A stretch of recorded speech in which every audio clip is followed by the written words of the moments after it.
क्या हो गया? सांप है? अनीता को बस सांप दिखा, अनीता पे लग गई जोंक। अबे मर गया।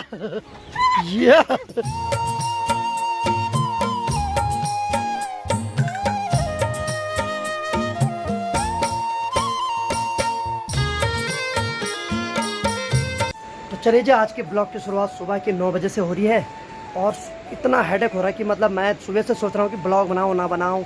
2 घंटे सोने के बाद भी हेडेक नहीं रहा और ऊपर से मैंने इतनी सारी गोलियाँ खा ली कि मैंने कहा छोड़ो यार, अब रहे ना रहे मैं अपने ऑडियंस को ब्लॉग बना के तो दूंगा। तो चलिए, हेलो दोस्तों, क्या हाल चाल है? मैं बिल्कुल मस्त हूँ और उम्मीद है आप लोग भी जहाँ होंगे स्वस्थ होंगे, मस्त होंगे, परिवार के साथ व्यस्त होंगे। मेरा नाम है रविंद्र भगड़ा और स्वागत करता हूँ आपका अपने इस प्यारे से गाँव धौंतरी गाँव से।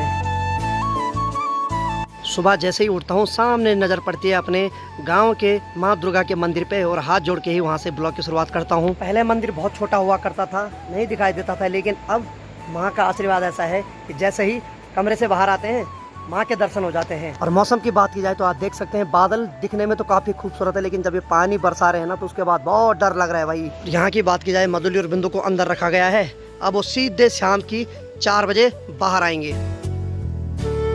सावन के महीने इतनी हरियाली छा रखी है कि जो सीमेंट की दीवार है उस पर भी हरियाली छा रही है, यानी कि सेवाल से बिल्कुल हरा भरा हो रखा है सीमेंट। और यहाँ अभी शेरों महाराज के दर्शन नहीं हो रहे हैं, लगता है ड्यूटी पे जा रहे हैं। और डस्टबिन का काम हमारे यहाँ पणजारे के नीचे रखने के लिए होता है, यानी कि जो छत का पानी आता है वो सीधे डस्टबिन में जमा हो जाता है। बहुत दिन हो गए अपने धनों को स्टार्ट भी नहीं किया और कहीं ले जा भी नहीं पा रहा हूँ, क्योंकि रास्ता पूरा बंद हो रखा हमारे गाँव का, कहाँ से ले जाएंगे। और जैसे ही घर से बाहर आ रहा हूँ और अपने घर के नीचे इस खेत में ये गोभी देख रहा हूँ, काफ़ी रोना आ रहा है कि इतनी मेहनत चंद सेकंडों में बर्बाद हो गई। अनीता तो कॉलेज चले गई है, बाकी माँ जी अंदर पिताजी से बात कर रही है, क्योंकि आजकल सावन ने हर जगह तबाही कर रखी। तो पिताजी का भी फ़ोन आ रहा है कि मैं राजी खुशी हूँ, और बहुत सारों ने कमेंट भी किया था कि अपने पिताजी को पूछना मत कैसे, क्योंकि हिमाचल में बहुत ज़्यादा तबाही आ रही है। तो आप लोगों के आशीर्वाद से पिताजी हिमाचल में एकदम राजी खुशी है। माँ पिताजी से लगी बात करने पर।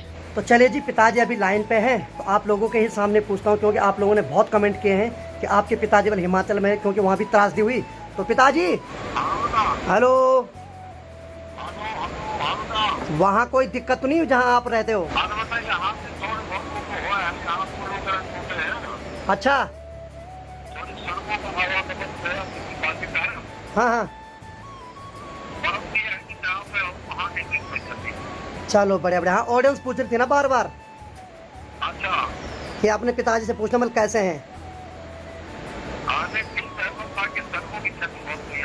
अच्छा अच्छा,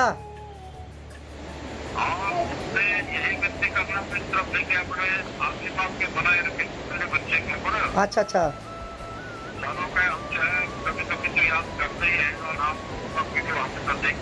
बिल्कुल बिल्कुल बिल्कुल, हाँ हाँ, चलो ठीक है फिर,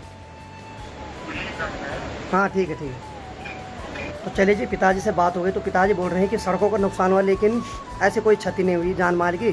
तो बाकी बोला कि आप लोग आशीर्वाद बनाए रखना, क्योंकि आप लोग भी मेरा परिवार हो और इस परिवार को बढ़ाने में मेरे को 2 साल लगे हैं और अभी पता नहीं कितने साल लगते हैं। हालांकि बिगाड़ने में तो 2 सेकंड नहीं लगते हैं, लेकिन मुझे ही पता है मैं इस मुकाम पर कैसे करके पहुंचा हूं, क्या क्या मैंने झेला है। कभी आने वाले समय में आपके सामने बताऊंगा मैं। तो फर्स्ट क्लास माँ ने मेरी शर्ट पहन ली है। ये शर्ट पहननी बहुत ज़रूरी होती है। ज़रूरी इसलिए होती है, जब माँ जी खेतों में जाती वहाँ कई प्रकार के कांटे होते हैं जिनसे कि कपड़े फट जाते हैं। तो जो हमारी पुरानी शर्ट है, माँ उसको पहन के खेतों में चली जाती है, ताकि जो अपने कपड़े वो सुरक्षित रहे। तो वैसे भी उन कपड़ों को हम पहनते नहीं, वो हम बचपन में पहनते थे, लेकिन अब वो माँ के काम आ रहे हैं। तो चलिए जी, माँ जी चले गए और माँ जी की जो पीठ पे है वो है, हम उसको वेटा बोलते हैं। कंडी जो होती है वो छोटे आकार में होती है, वेटा इसमें यानी कि बहुत ज़्यादा मात्रा में इसमें घास ला सकते हैं। माँ का जाने का टाइम तो फिक्स होता है, लेकिन आने का कोई फिक्स नहीं होता है। तो देखते कितने देर में आती है। मैंने बहुत रखा कि दिन में खाना खाने जरूर आ जाना। हाँ तो कर देती माँ, पर पता नहीं भगवान जाने, करनी माँ ने अपने मन की है। और सावन के महीने ये नीले वाले फूल बहुत ज़्यादा मात्रा में देखने को मिलते हैं। बचपन में हम क्या करते थे, इन फूलों को तोड़ते थे और बोलते थे कि ये स्याही है, फिर इसको पेन में भर के उससे लिखते थे। अगर देखा जाए तो बचपन में हर कोई बच्चा एक्सपेरिमेंट जरूर करता है, और ऐसे ऐसे करके कुछ बच्चे आगे वैज्ञानिक बन जाते हैं। तो 10 बजने वाली शेरों महाराज भी आ गया है ड्यूटी से और सीधे इसके नीचे जाएगा। हाँ बैठे रहो है, आराम करो आराम से। और सूर्यदेव हल्के तो दिखाई देने लग गए। पूरी कोशिश कर रहे सूर्यदेव उन बादलों के बीच से निकलने की। और मेरा जो सर दर्द है वो बढ़ता जा रहा है, यानी कि ब्लॉगिंग करने से ज़्यादा हो रहा है। जब मैं आवाज़ निकाल रहा हूँ तो कुछ टाइम के लिए थोड़ा एक नींद निकालता हूँ, शायद रह जाए, क्योंकि बहुत ज़्यादा हो रहा है। ऐसे मैं ब्लॉगिंग नहीं कर पाऊँगा, थोड़ा आराम करता हूँ फिर आगे ब्लॉगिंग करता हूँ। तो दिन की 1 बज चुकी है और मैं बिल्कुल 2-3 घंटे तक फिर सो गया था। और अभी तक भी मेरा हेडेक है वो कम नहीं हुआ। और मतलब ब्लॉग बनाने का मन नहीं कर रहा है, लेकिन यार आप लोगों के साथ ऐसा कनेक्शन हो रहा है क्योंकि मैं रह भी नहीं पाता हूँ बिना ब्लॉग के। बाकी मौसम सुबह पूरा पैक हो रखा था और बाकी अभी हल्का फुल्का खुल गया है और थोड़ा बहुत नीला आसमान दिखाई देने लग गया। और बाकी अनीता भी आ गई थी, आज जल्दी आ गई 1 घंटा पहले। आज बल श्रीदेव सुमन जयंती थी तो इस वजह से ये भी थोड़ा आज जल्दी आ गए। और अनीता बना रही अंदर खाना इंडक्शन पे और बोल रही वहाँ मत दिखाओ बल। मैं तो चला। तो कुछ इस प्रकार से आजकल हमारा खाना बन रहा है, यानी कि आजकल गैस का उपयोग कम हो रहा है और इसी पे खाना बन रहा है। तो चलो बिजली का बिल तो कम ही आएगा क्योंकि गैस हो रखा 1000 रुपये का ब्लैक में, और सिलेंडर का भी आता नहीं तो वो ब्लैक में ही भरवाना पड़ता है। इसका बिल ज़्यादा 300 से 400 आएगा। और अनीता आज बना रही कड़ी, इसमें जो दही थी वो सारी डाल दी है। अब कड़ी का इंतज़ार करते हैं क्योंकि मेरे को भूख भी लग गई। लगी वहाँ खिड़की से देखने पे, आपने बल मेरी बेइज्जत करा दिया। अरे पागल, बढ़िया बनाते तो आजा।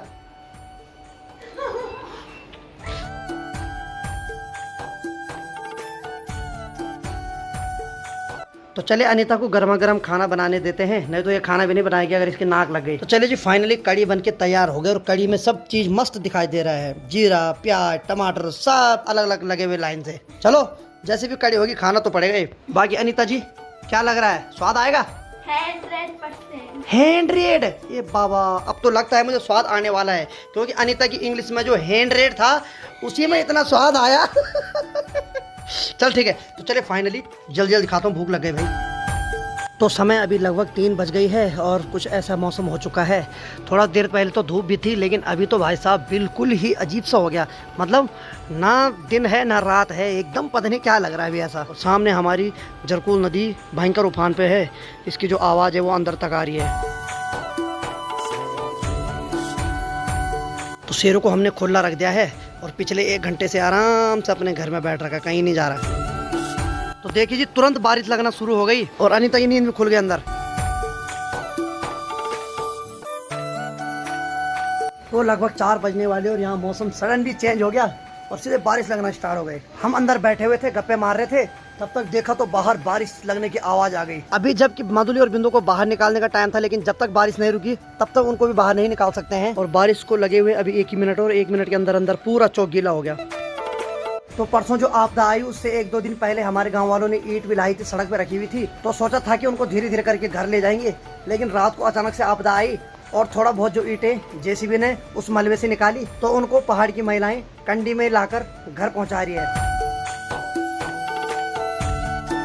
तो देखिए जी, मेरे नानी के गांव की तरफ तो बहुत खतरनाक कोहरा छा गया और कुछ दिखाई नहीं दे रहा। अब माँ सुबह से जा रखी है, अभी तक घर नहीं आई और ऊपर से बारिश लगना स्टार्ट हो गई। अगर भीगेगी तो रात को फिर बुखार आएगा। इसको भी खुजली हो रही है और उसको भी खुजली हो रही है, दोनों सेम कंडीशन में अभी वैसे खुजला रहे हैं। तो चलिए जी, शाम की 4 बज चुकी और शेरू आ गया देखने की मधुली और बिंदु को निकाल रहे साहब, निकाल रहे। तो अब मधुली और बिंदु को बाहर निकाला जा रहा है क्योंकि जो बारिश थी वो अभी थोड़ा कंट्रोल हो गई। तो पहले घास रखा जाएगा उनके किले के पास ताकि मधुली सीधे इधर उधर न भागे, सीधे खुले सीधे वहीं पे जाए खाने। आ गया महेंद्र बाहुबली। अब हमारा छोटा पुतका आने वाला है, हमारा बिंदु भाई रेस मार के आएगा। या आ गया, क्या हाल है? वाह क्या मस्ती चढ़ी भाई तेरे पे। अब मर गया भाई, इस पे क्या फुर्ती चढ़ गया आज। आजा चल। तो चले जी, फाइनली माँ भी आ गई और माँ को देखते ही ये बोल रहा है मुझे भी दे वाला घास। तो माँ कहाँ थी आज पूरे दिन भर? तो ये लाया माँ ने इस पे घास भर के। तो देखिए जी, पहाड़ों के मौसम की कोई गारंटी नहीं। थोड़ी देर पहले धूप थी, उसके बाद बारिश हुई और फिर से अभी थोड़ा आसमान शांत हो गया एकदम। तो चलिए जी, फाइनली अनीता ने चाय ला दी गर्मा गर्म। तो अब गर्मा गर्म चाय का मजा लेते हैं और फिर से बारिश लगना स्टार्ट हो गई है। तो अनीता क्या कर रही है कि ये जो टफ फट रखा है इसमें बल पापड़ रख रही है, यानी कि जो पिंडालू होता इसमें मिट्टी भरेगी तो इसमें पिंडालू बो देगी। ये भी सही तरीका है, जब घर में बर्तन कुछ टूट जाए तो उसको हम गमले के रूप में यूज़ कर सकते हैं। तो हम उसमें मिट्टी भरेंगे और मिट्टी में इसको बो देंगे। तो यहाँ से हम इसमें मिट्टी भरेंगे अभी। और यहाँ देखिए करेले की बेल इतनी लंबी हो गई है और कुछ दिनों बाद अभी इसमें करेले लगने स्टार्ट हो जाएंगे। और इस राई के पत्ते इतने मोटे मोटे हैं कि ये पूरी पत्ता गोभी लग रही है और उसी की तरह उसने आकार भी ले रखा। दरअसल ये देसी राई है और इसका एक पत्ता तो कीड़े ने खा लिया पूरा।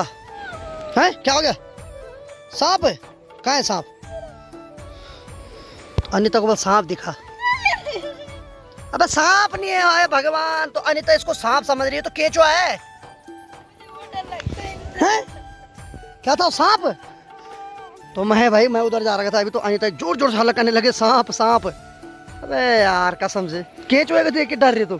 तो चलिए जी फाइनली टब मिट्टी से भर दिया है और बाकी इसने बोलो केचुए के रूप में सांप भी देखा आज। और ऐसा हल्ला किया जैसे कि बाबा क्या हो गया आज, ऐसे में तो हार्ट अटैक आ जाए तेरे को। तो अनिता पे लग गई जोंक। ये जोंक बहुत एग्रेसिव हो रही है जोंक। देखिए जी सावन का महीना है तो जोंक लगना तो जायज है। अब ये इसको मिट्टी में रखेगी।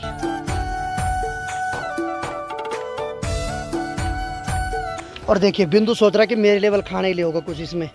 भाई क्या उसको भी खाएगा? तो चले जी माँ जी चाय पीने के बाद फिर चले गई थी और फिर से घास लेके आ गई। और यहाँ पे हमारे भाई साहब सो रखे हैं बेफिक्र होके।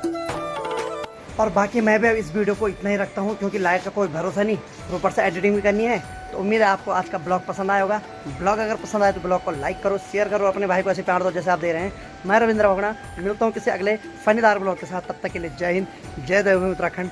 स्वस्थ रहें, मस्त रहें और अपना और अपनों का ख्याल रखें।